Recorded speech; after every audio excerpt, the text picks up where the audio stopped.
At the tender age of 8 years old, Matilda's hand in marriage was promised to the German Holy Roman Emperor.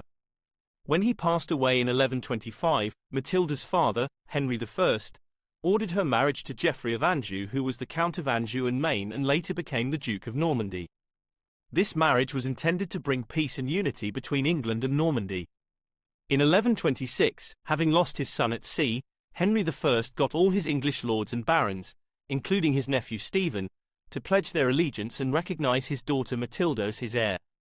When Henry died in 1135, Stephen raced to London and got himself crowned as king before Matilda could claim the throne. Despite having pledged their allegiance to Matilda, most of the nobility wanted Stephen to remain as king simply because he was a man, and this conflict started a civil war that would last for nearly 20 years. This was a fruitless war with no outright victor, as it seemed that Stephen wasn't ruthless enough and Matilda was too vicious and upset a lot of her supporters.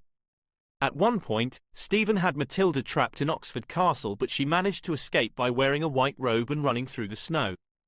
She did get to rule for about 8 months, but as Lady of the English, rather than as Queen.